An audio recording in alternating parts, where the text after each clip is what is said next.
परिचय। बच्चों, अनुपात का अर्थ है दो राशियों की तुलना करना। एक टोकरी में दो तरह के फल हैं, 20 केले और 30 सेब। तो केलों की संख्या का सेब की संख्या की तुलना में अनुपात है 20:30। केलों की संख्या सेबों की संख्या का 2/3 है, जिसे कहेंगे 2:3। उद्देश्य। इस पाठ के अंत में आप निम्न करने में सक्षम हो जाएंगे: ब्याज की परिभाषा बताना, छूट की गणना और चक्रवृद्धि ब्याज ज्ञात करना, बिक्री कर और मूल्य संवर्धित यानी वैट कर की गणना करना, वार्षिक और छमाही चक्रवृद्धि ब्याज की गणना के लिए चक्रवृद्धि ब्याज का सूत्र लगाना।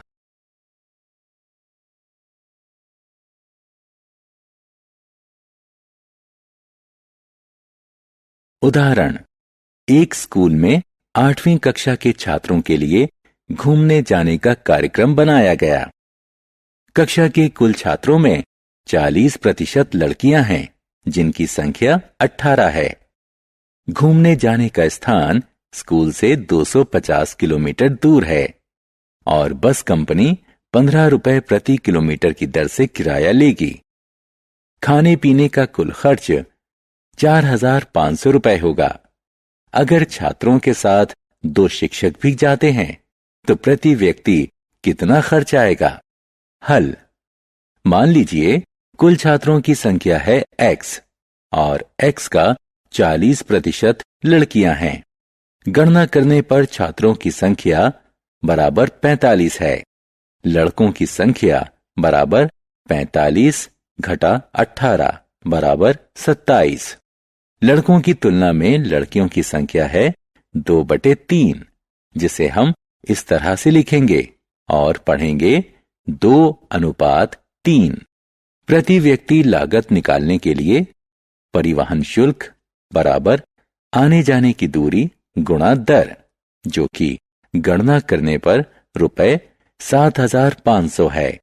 कुल खर्च बराबर खाने पीने की लागत जमा परिवहन लागत, जो कि गणना करने पर रुपए 12,000 है। कुल व्यक्तियों की संख्या बराबर 18 लड़कियां जमा 27 लड़के जमा 2 शिक्षक बराबर 47। तो प्रति व्यक्ति खर्च रुपए 255 आएगा। उदाहरण। एक बाइक की कीमत पिछले साल 45,000 रुपए थी। इस साल इसमें 20% की वृद्धि हो गई है, तो अब इसकी कीमत क्या है? हल। एक बाइक की कीमत बराबर 45,000 रुपए, प्रतिशत वृद्धि बराबर 20। 45,000 का 20% होगा रुपए 9,000। नई कीमत बराबर पुरानी कीमत जमा वृद्धि बराबर 45,000 रुपए जमा 9,000 रुपए बराबर 54,000 रुपए। बिक्री बढ़ाने के लिए बाइक की कीमत में 5% कमी कर दी गई। अब देखें कि बाइक की कीमत क्या होगी। बाइक की कीमत बराबर 45,000 रुपए, कमी 45,000 का 5% बराबर 2,250। नई कीमत बराबर पुरानी कीमत घटा कमी। गणना करने पर हम पाएंगे 42,750 रुपए। छूट का पता लगाना। किसी भी वस्तु पर लिखी कीमत MRP पर दी गई कटौती छूट कहलाती है। छूट बराबर लिखी कीमत घटा बिक्री कीमत। प्रतिशत में अनुमान लगाना।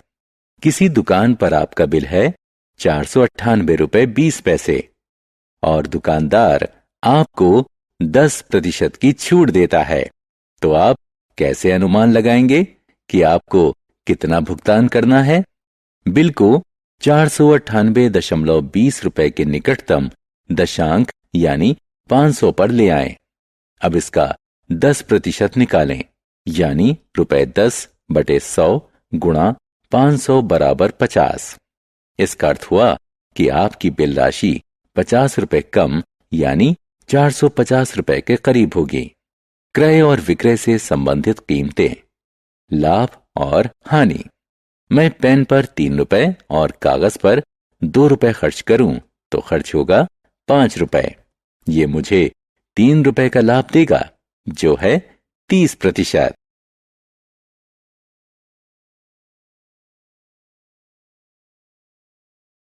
लागत मूल्य, बिक्री कीमत, लाभ प्रतिशत, हानि प्रतिशत निकालना।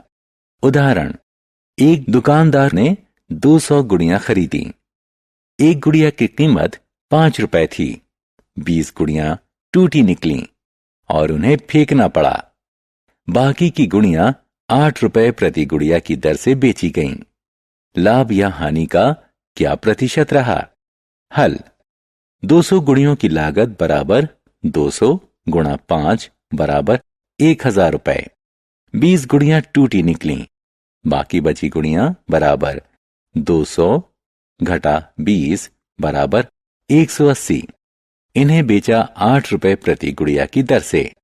180 गुड़ियों की बिक्री कीमत बराबर 180 गुणा 8 बराबर 1440 रुपए। दुकानदार का लाभ हुआ, बिक्री कीमत क्रय कीमत से ज्यादा है। लाभ बराबर 1440 घटा 1000 बराबर 440 रुपए। 1000 रुपए पर 440 रुपए का लाभ हुआ तो 100 रुपए पर कितना लाभ मिला? गणना करने पर हमने लाभ 44% पाया। बिक्री कर निकालना। एक दुकान पर एक जोड़ी जूते की कीमत 1450 रुपए थी। उस पर 8% बिक्री कर लिया गया। बिल की कुल राशि कितनी हुई?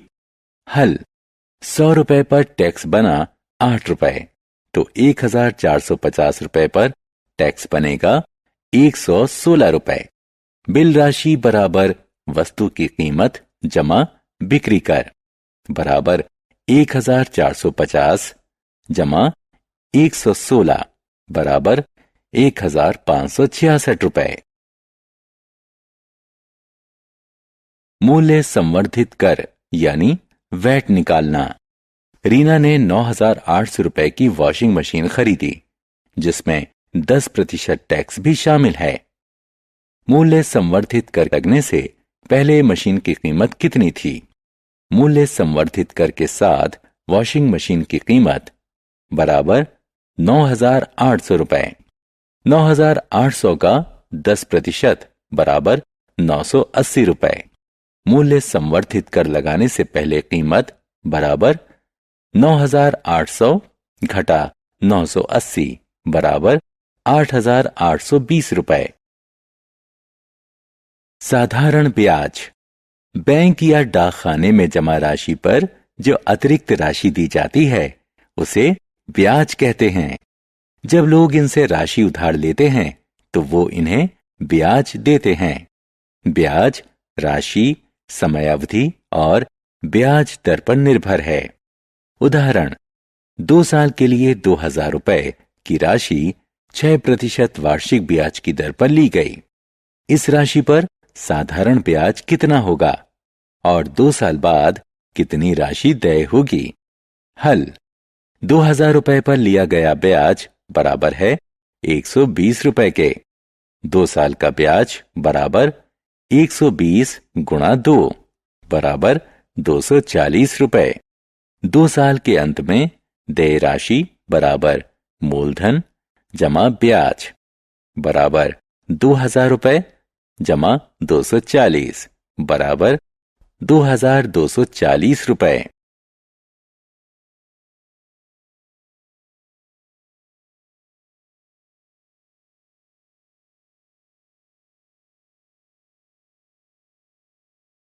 चक्रवृद्धि ब्याज। चक्रवृद्धि ब्याज तब लगना शुरू होता है जब मूलधन में ब्याज भी जोड़ दिया जाता है। उसके बाद से जोड़े गए ब्याज पर भी ब्याज लिया जाता है। मूलधन में ब्याज की राशि जोड़ने को चक्रवृद्धि कहते हैं। चक्रवृद्धि ब्याज निकालना। हरि ने 2 वर्ष के लिए 24,000 रुपए 5% वार्षिक चक्रवृद्धि ब्याज की दर से उधार लिए। कदम 1 वर्ष का साधारण ब्याज निकालें। प्रथम अवधि के लिए मूलधन मान लीजिए P1 बराबर 24,000 रुपए। पहले वर्ष के लिए 5% ब्याज होगा 1,200 रुपए। कदम 2, अब वो राशि निकालें जो ली या दी जानी है। ये अगले साल की मूल राशि हो जाएगी। पहले साल की समाप्ति पर राशि होगी 25,200 रुपए, जो कि बराबर है P2 के। कदम 3, अब फिर से इस राशि पर एक और साल के लिए ब्याज निकालें। यह होगा 1,260 रुपए। कदम 4, दूसरे साल के अंत में राशि बराबर P2 जमा SI2 बराबर 25,200 जमा 1,260 रुपए बराबर 26,460 रुपए। दिया गया कुल ब्याज 1,200 रुपए जमा 1,260 रुपए बराबर 2,460 रुपए। हम साधारण ब्याज की इस तरह भी गणना कर सकते हैं। 2 वर्ष के लिए साधारण ब्याज होगा 2,400 रुपए। अतः चक्रवृद्धि ब्याज देने पर हरि को 60 रुपए अधिक देने होंगे।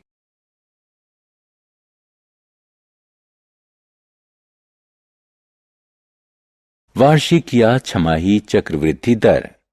जिस समय अवधि के बाद ब्याज को नया मूलधन बनाने के लिए जोड़ा जाता है उसे परिवर्तन अवधि कहते हैं।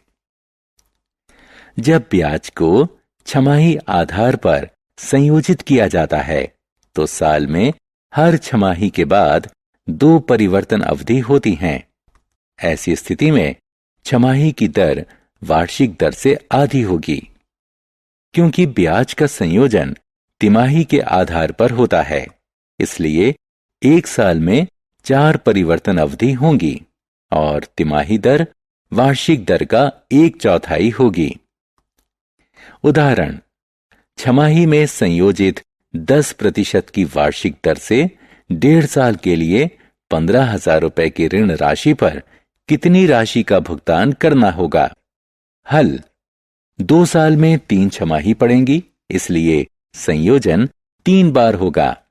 ब्याज की दर बराबर 10% का आधा बराबर 5% छमाही।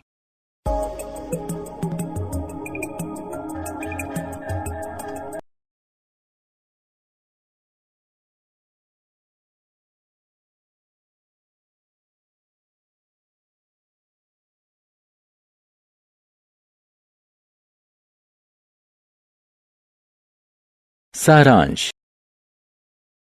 आइए हमने जो कुछ सीखा है उसे संक्षेप में दोहराएं। छूट लिखित कीमत पर दी जाने वाली कटौती होती है। छूट बराबर लिखित कीमत घटा बिक्री कीमत। छूट प्रतिशत दी जाने पर छूट की गणना की जा सकती है। छूट बराबर लिखित कीमत पर छूट प्रतिशत। कोई वस्तु खरीदे जाने के बाद लागत में जोड़ा जाने वाला अतिरिक्त खर्च ऊपरी व्यय कहलाता है। लागत कीमत बराबर खरीद कीमत जमा ऊपरी व्यय। कोई भी वस्तु बेचे जाने पर सरकार बिक्री कर वसूलती है, जिसे बिल राशि में जोड़ा जाता है। बिक्री कर बराबर बिल राशि का कर प्रतिशत। विगत वर्ष की राशि A बराबर P जमा I पर लिया गया ब्याज चक्रवृद्धि ब्याज कहलाता है।